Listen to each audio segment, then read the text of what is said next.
हाँ जी बेटा। सो फर्स्ट लेक्चर में हमने डिस्कस किया था regarding the del operator. Now we will discuss about vector fields, type of vector fields. इसमें हम बात करेंगे कि हमारे पास कौन कौन सी एप्लीकेशन हो सकती है जिसमें हमने डेल ऑपरेटर को जो हमने पहले पहले कंसिडर किया हुआ है। तो रिगार्डिंग दैट, तो लैमिनार वेक्टर फील्ड कौन सी होगी? तो सबसे पहली एप्लीकेशन है लैमिनार वेक्टर फील्ड, जिसके रिगार्डिंग आपको न्यूमेरिकल्स वगैरह आ सकते हैं। यहाँ पर आपको डायरेक्टली इस क्वेश्चन के बारे में पूछा जा सकता है। तो लेमिनार वेक्टर फील्ड वो फील्ड होगा बेटा जिसको हम ग्रेडियंट ऑफ स्केलर फील्ड के रिगार्डिंग एक्सप्रेस कर सकते हैं। ये वाली एग्जांपल आपने पहले भी देखी है, जो पहला लेक्चर अगर आपने देखा होगा। तो पहले लेक्चर में जो हमने देखा था वहां पे देखा था कि अगर इलेक्ट्रिक फील्ड है that can be written as minus DV by D R. ये आपने काफी पहले भी पढ़ा होगा। तो minus DV by D R के कॉरस्पॉन्डिंग इलेक्ट्रिक फील्ड को अगर आप लिख सकते हो, तो उसमें हमारे पास तो पता चल जाता है कि इलेक्ट्रिक फील्ड जो है वो ग्रेडियंट ऑफ स्केलर फील्ड आ जाता है। तो it is gradient of scalar field. Scalar field कौन सा हो सकता है? Just like potential.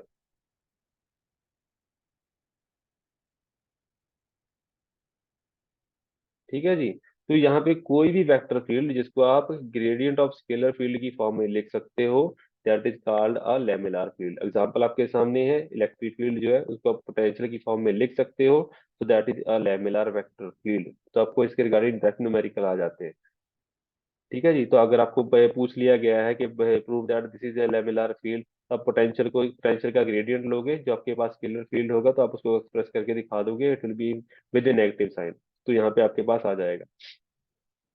तो दूसरी एग्जांपल है सोलेनोइडल वेक्टर फील्ड। इसे न्यूमेरिकल भी हम करेंगे बेटा। तो सबसे पहले डेफिनेशन कर लेते हैं। तो सोलेनोइडल वेक्टर फील्ड कौन सा होगा? सोलेनोइडल वो वेक्टर फील्ड होता है जिसका डाइवर्जेंस जीरो होता है। अब पहले सबसे पहली प्रॉब्लम के डाइवर्जेंस क्या कौन सी बला होती है? डाइवर्जेंस क्या है? तो डाइवर्जेंस किसी भी वेक्टर फील्ड के कॉरस्पॉन्डिंग हम कंसीडर कर सकते हैं। सपोज करिए मेरे पास इलेक्ट्रिक फील्ड है। इलेक्ट्रिक फील्ड की, because it is a vector quantity, इसके स्टार्टिंग भी पॉइंट होगा, इसका एंड पॉइंट भी आएगा। So electric field is moving from left hand side to right hand side. अगर तो ये वाली जो इलेक्ट्रिक फील्ड वो यूनिफॉर्म है। ठीक है जी। तो अगर आप इन जो इलेक्ट्रिक फील्ड लाइंस हैं, ये एक पैरेलल शो कर रही है यहाँ पे, जैसे मैंने दिखा रखा है कि ये इलेक्ट्रिक फील्ड लाइंस पैरेलल ही जा रही हैं। अगर ये these electric field lines will meet at infinity, तो ये इन्फिनिटी के ऊपर जाके मीट करेंगी।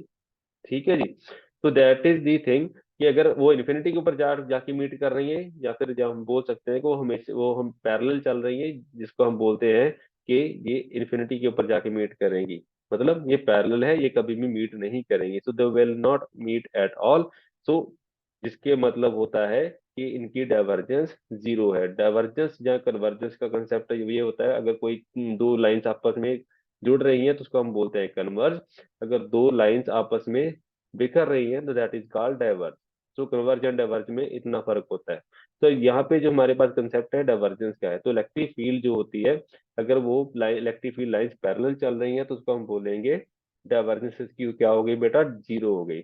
मतलब इलेक्ट्रिक फील्ड जो है वो, उसकी जो स्ट्रेंथ है वो हर जगह एक सी है। अगर यहाँ पे चेक करोगे तो भी इलेक्ट्रिक फील्ड की स्ट्रेंथ सेम आएगी। अगर बी के ऊपर चेक करोगे तो भी इलेक्ट्रिक फील्ड की स्ट्रेंथ सेम आएगी, और इन्फिनिटी के ऊपर चेक करोगे तो भी इलेक्ट्रिक फील्ड की स्ट्रेंथ वेरी नहीं करेगी। That is called divergence is zero. तो सोलेनोइडल वेक्टर फील्ड वो फील्ड होता है जिसमें डाइवर्जेंस जीरो होती है। डाइवर्जेंस जीरो मतलब यहाँ पे जैसे लिखा हुआ है, इसकी एग्जांपल कौन सी हो गई बेटा? मैग्नेटिक फ्लक्स डेंसिटी या मैग्नेटिक फील्ड आप बोल सकते हो del dot B is equal to zero. So that is solenoidal vector field type of stuff. So irrotational vector field कौन सा होता है? इरोटेशनल वेक्टर फील्ड वो होता है बेटा जिसके वेक्टर को रोटेट नहीं कर सकते आप। तो वेक्टर रोटेट करने की कोशिश करोगे तो उसकी प्रॉपर्टी नहीं है कि वो वेक्टर रोटेट करे। तो एग्जांपल है आपके पास इलेक्ट्रिक फील्ड। तो जिस वेक्टर को अगर आप यहाँ पे रोटेट करने की टेंडेंसी नहीं रखता है, that is irrotational vector field. तो सोलिनोइडल वेक्टर फील्ड कौन सा है? जिसका डाइवर्जेंस जीरो हो। So divergence of divergence of any field, if it is zero, it is called a solenoidal vector field. अगर किसी वेक्टर फील्ड का कर्ल जीरो हो जाता है, इसको हम कर्ल बोलते हैं। Del del cross any vector, इसको हम बोलते हैं कर्ल। जिसको कर्ल के साथ डिनोट किया जाता है। तो जिस वेक्टर फील्ड का कर्ल 0 हो जाता है उसको बोलते हैं इरोटेशनल, मतलब इसमें रोटेशनल की टेंडेंसी नहीं है, मतलब इसका कॉम्बिनेशन डेल ऑपरेटर के साथ एग्जिस्ट नहीं करता। एग्जाम्पल कौन सी होगी बेटा? Electric field. इलेक्ट्रिक फील्ड अगर आप किसी भी पॉजिटिव चार्ज की वजह से अगर इलेक्ट्रिक फील्ड लाइन बनाओगे तो वो रोटेट करने की कोई टेंडेंसी नहीं रखेगा, it will be diverging from inside to outside. तो इलेक्ट्रिक फील्ड स्ट्रेंथ जो है वो डाइवर्ज करेगी। ठीक है जी। तो यहाँ पे आपके पास ये वाली एग्जांपल आ जाती है। इलेक्ट्रिक फील्ड को अभी आपने लिखा था E is equal to minus del of P, जिसको हम लेमेलर फील्ड कहते हैं। तो अगर इनका कर्ल ले लोगे आप, ठीक है जी, तो minus of del cross del of B बन गया। कर्ल ऑफ कर्ल क्या होता है बेटा? जीरो। ये चीज आपको बेसिक कैलकुलस में मिल जाएगी, तो it turns out to be zero. तो del cross E is zero, मतलब इसका रोटेशनल कैरेक्टर यहाँ पे आपको वेक्टर फील्ड का दिखने के लिए नहीं मिलेगा। तो vector field is not a rotational one, it is called irrotational vector field. अब रोटेशनल वेक्टर फील्ड कौन सा होगा? जो लूप बनाएगा, जो रोटेट करेगा, दैट इज, हमें पता है मैग्नेटिक फील्ड लूप बनाती है, तो that will be called a rotational vector field. ठीक है जी। तो ये चीज आपके पास आ जाएगी।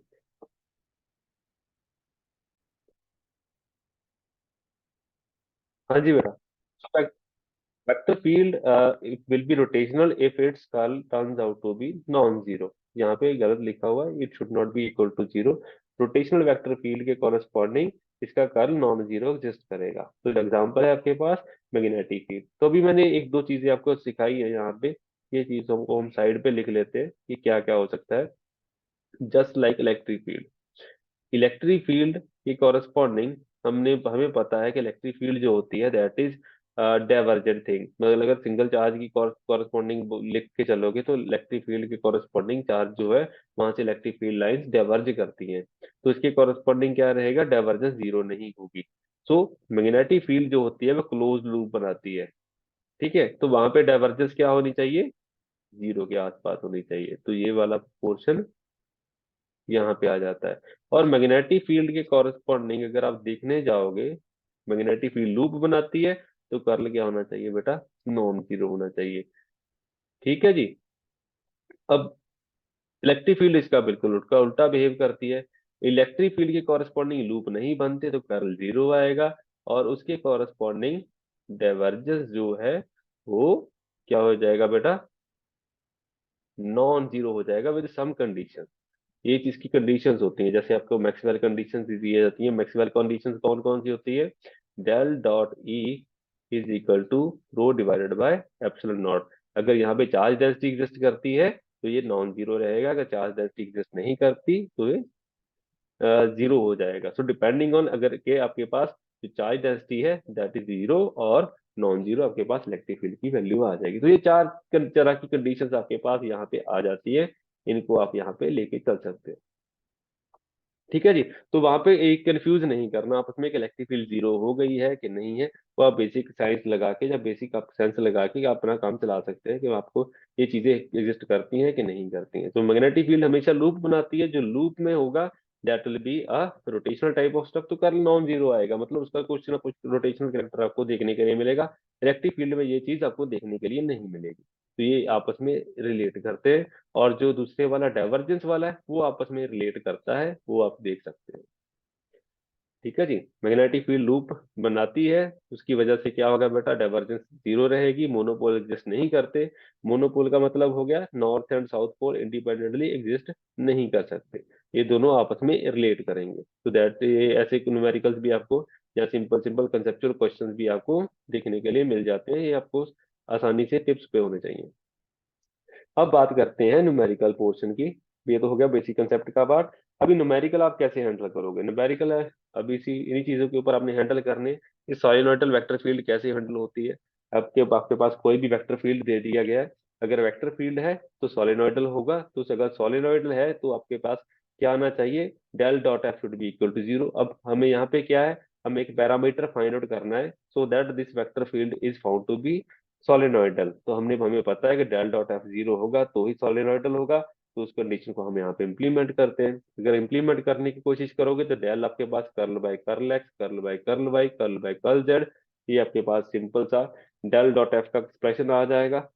जिन बच्चों ने लास्ट लेक्चर देखा हुआ है उनके लिए काम आसान है, जिन्होंने नहीं देखा है अब मैं दोबारा बता देता हूँ कि जो डेल ऑपरेटर होता है that is a differential operator, curl by curl x i cap, curl by curl y j cap and curl by curl z k cap के कॉरेस्पॉन्डिंग डेल ऑपरेटर आता है। तो डेल ऑपरेटर है, del dot F करोगे तो i cap के साथ i cap F of x, मतलब एक्स वाला कंपोनेंट, ये वाई वाला कंपोनेंट, ये जेड वाला कंपोनेंट जो है आई कैप जे कैप के कैप के जो कंपोनेंट आ जाएंगे उनके कॉरेस्पॉन्डिंग उनका डॉट प्रोडक्ट बन जाएगा। तो इसके कॉरेस्पॉन्डिंग जब आप इसको सॉल्व करोगे तो आपको पता चलेगा, जैसे ये एक्स है तो एक्स के साथ ही रिलेशन आएगा इसका, वाई के साथ आंसर 0 हो जाएगा, तो curl x by curl x आपको आंसर क्या देगा, 1 देगा। सिमिलरली कर्ल बाई वाई इसके कॉरस्पॉन्डिंग 1 बनेगा, तो यहाँ पे आपके पास लैम्डा बचेगा, because curl z by curl z 1 हो जाएगा, लेकिन लैम्डा फिर भी यहाँ पे बच जाएगा। तो आपके पास क्या बचा बेटा, लैम्डा इज इक्वल टू -2 आया। तो अगर लैम्डा -2 के बराबर होगा तो ये वेक्टर फील्ड जो है वो सोलेनोइडल होगी, अदरवाइज नहीं होगी। तो ऐसे न्यूमेरिकल आपको देखने के लिए मिल जाएंगे। दूसरा न्यूमेरिकल आपके पास आएगा समथिंग लाइक इरोटेशनल है या रोटेशनल है, वो आप चेक कर सकते हो। जैसे यहाँ पे आपके पास एक्सप्रेशन लिखा हुआ है, तो कर्ल आप कैसे निकालते हो, curl of any vector field कैसे कैलकुलेट करते हो, उसका बेसिक सा आर्किटेक्चर है, डिटर्मिनेंट फॉर्म होती है आई कैप जे कैप के कैप लिखना है।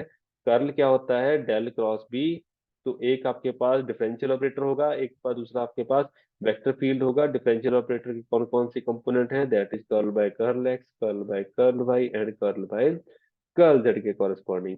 और जो दूसरा वेक्टर फील्ड है that is B of x, B of y and B of z. तो इनके कॉरेस्पॉन्डिंग आपने डिटर्मिनेंट को सॉल्व करना है। सिंपल डिटर्मिनेंट को सॉल्व करोगे तो आपके पास न्यूमेरिकल वैल्यू निकल आएगी कि वेदर इट इज जीरो और नॉट। अब उसने पूछा है ये इरोटेशनल है कि नहीं, अगर ये नॉन जीरो हुआ तो ये क्या हो गया बेटा, आपको पता चल जाएगा कि रोटेशनल है या नहीं। तो इसको सॉल्व करेंगे धीरे धीरे, जैसे मैंने यहाँ पे सॉल्व कर रखा है, जस्ट लाइक प्रीवियस थिंग्स। ये डिफरेंशियल ऑपरेटर है, तो डिफरेंशियल में भी curl operator, curl by curl x है, पार्शियल डिफरेंशिएशन है, तो उसकी कॉरस्पॉन्डिंग आपके पास यहाँ पे आई कैप के साथ भी जीरो कंट्रीब्यूशन है, जे कैप के साथ भी जीरो कंट्रीब्यूशन है, और के कैप के साथ भी यहाँ पे जीरो कंट्रीब्यूशन ही बन रही है। तो आंसर जो है जीरो वेक्टर आएगा, इसको जीरो वेक्टर लिख सकते हो आप, बिकॉज एक A cross B is equal to हमेशा सी बन जाता है, it is a vector. Zero नहीं होगा, जीरो वेक्टर बनेगा। ठीक है जी। तो अगर ये जीरो बन गया तो क्या हो गया बेटा, डेल क्रॉस बी अगर जीरो है, बिकॉज इसका मतलब ये हुआ कि रोटेशनल करेक्टर नहीं है, तो ये क्या हो गया बेटा, ये इरोटेशनल हो गया, तो इट इज इरोटेशनल। ठीक है, यहाँ पे बी का मतलब मैग्नेटिक फील्ड नहीं है, कंफ्यूज मत करना, कोई भी वेक्टर फील्ड है उसको हम ए और बी के साथ ही लिख रहे हैं। उसके बाद एक अदर अलग तरह की कैटेगरी आती है डेल ऑपरेटर के साथ, लैप्लेशियन ऑपरेटर भी आता है। लैप्लेशियन ऑपरेटर होता है self dot product of del operator. तो डेल ऑपरेटर का आपस में ही अगर डॉट प्रोडक्ट ले लिया जाए तो उसको लैप्लेशियन ऑपरेटर भी बोल देते हैं, जिसको हम डेल स्क्वायर बोलते हैं। इसको हम ट्रायंगल से भी लिखा जाता है, इसको डिनोट करने के अलग अलग सिंबल भी है। ठीक है, कोई स्क्वायर से भी इसको डाल देता है, तो don't confuse with these type of things, del square operator ही है। तो लैप्लेशियन इक्वेशन जो है वो लैप्लेशियन इक्वेशन क्या होती है, अगर तो डेल स्क्वायर को कॉरस्पॉन्डिंग अगर हमारे पास कोई स्केलर फील्ड है, सपोज करिए कोई स्केलर फील्ड है जिसकी डायरेक्शन नहीं है, जैसे लाइक पोटेंशियल दे दिया आपको कोई, तो अगर del square operating on that scalar field it turns out to be zero, then it satisfies the Laplace equation, otherwise not. तो अगर कई बार आपको न्यूमेरिकल आ जाता है, please tell whether it satisfies Laplace equation और नॉट।